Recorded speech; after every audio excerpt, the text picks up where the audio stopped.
So I'm going to start from the beginning because that has informed my values, and all the bits in between have inspired my purpose. This is an idea that I want to share with you today. When I was growing up, all the life lessons were around not shouting about your successes, don't be flashy, stay small by practicing humility, and most importantly, don't forget where you came from. As a child, I spent a lot of time indoors learning how to bake. Eventually, I discovered that this gave me a connection to people through my heart.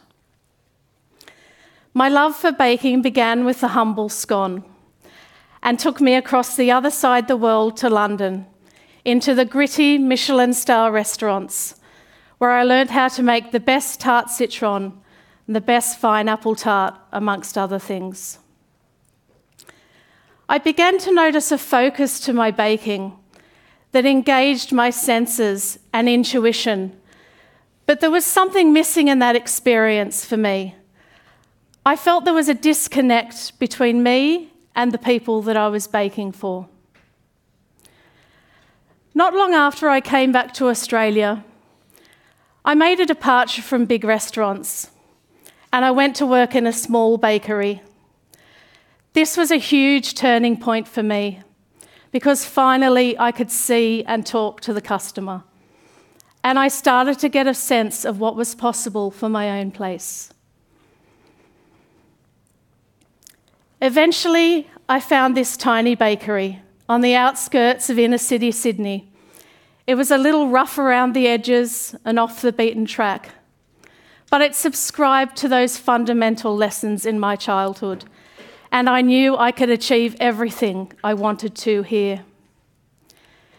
It was a chance for me to share a philosophy, an idea that I think should be embraced by more businesses, to preserve community, artistic engagement, and human connection from our hearts.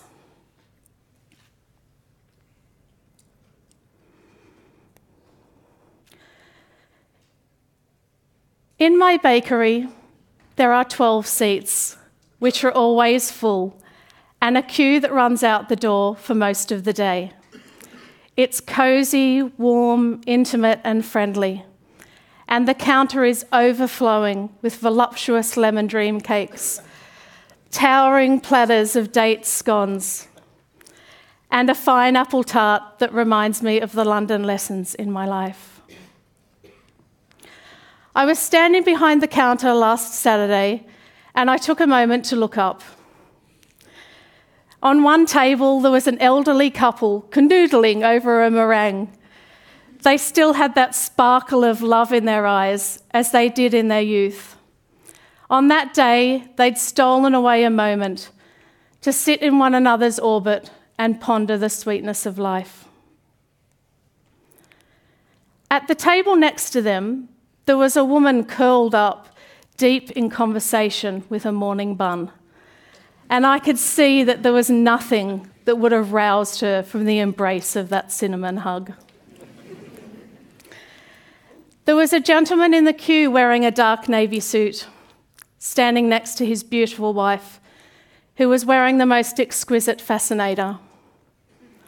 They had the look of sunshine beaming from their faces, as if nothing could be wrong in their world. They were there to collect the wedding cake for friends of theirs who were having a small gathering to celebrate their promise to one another.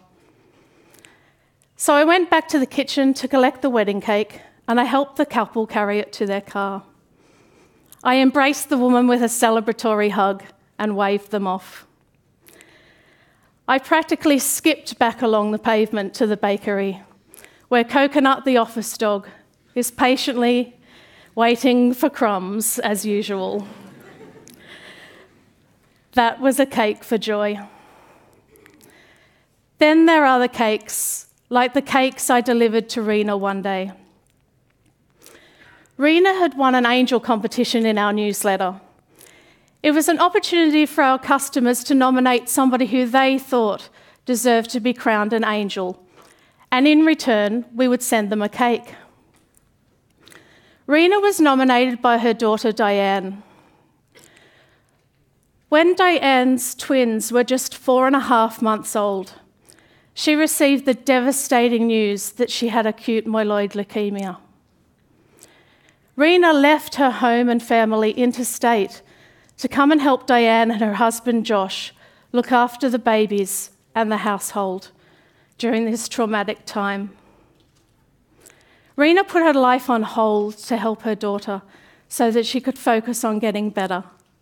She was undoubtedly an angel, and I couldn't wait to deliver the cake to her. The evening before I was due to deliver the cake, we received the crushing news that Diane had passed away following a family vigil by her bedside. So I would be delivering a cake to a woman who had lost her daughter only hours before. When I arrived at the house, I was ushered around the outside of the home by a family member, where everyone was sitting in the garden. It was so quiet and sombre, and I wanted the earth to swallow me up. But I knew I had no right.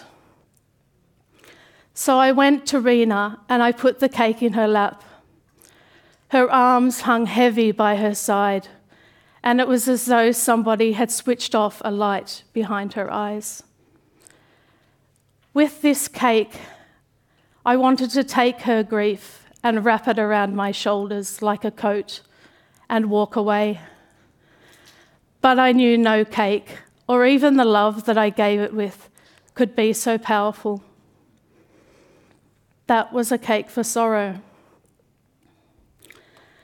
Muhammad Ali says that our service to people is the rent that we pay for our room on earth.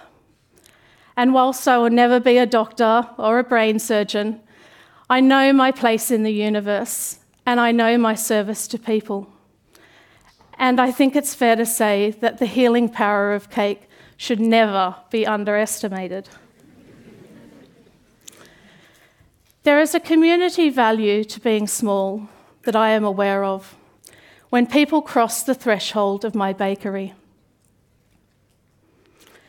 It's these connections that we are craving from one another, whether we are aware of it or not. On some days, the transcending love from these interactions is palpable. We can feel that energy from the kitchen, and personally, it's one of the best bits of my day. Of course, there's always a few whispers in the queue from people who don't understand why we won't expand. The thing is, that would be the easiest thing for me to do for my business. I never imagined it would be so hard to stay small, but is my one constant ambition. I'll tell you why. The necessity by all of us to start being more with less has never been more current. Instead, there is this obsession to expect the traditional route of expansion from a business that's doing well. Get a new production space, move everything off-site, and in the case of a bakery, invest in chemical sprays to mimic the smell of freshly baked bread so that people still think there's bakers out the back. In my opinion, you can't fake this stuff. People know when there's something missing, and it's usually the heart. We are all begging for authenticity from one another. Be yourself. Do you. Even Dr. Seuss says there's no one newer than you. So if you're an artist and you want to live your life enveloped by creativity, what would be the motivation to grow big? This progression is normally an endeavour to fuel one of two things: money or ego. Our most popular cake is the lemon drizzle cake. It reminds people of a simpler time. It has nothing to hide behind except a thin veil of white icing, and so it is also an honest cake. It's timeless and comforting and evokes a sense of joy that lifts the spirit. So it's no surprise that in this world, in a world full of turmoil, that this is the favourite cake.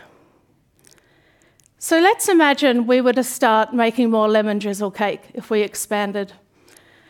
The 20-litre bowl that we've been making it in for the last 7 years isn't big enough anymore. So we have to start making it in a 40-litre machine.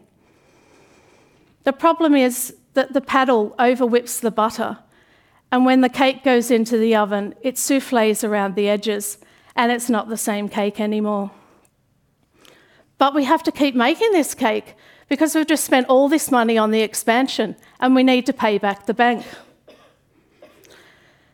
People keep coming for a while because there's still nothing close to the joy of that lemon drizzle cake that reminds them of their grandma.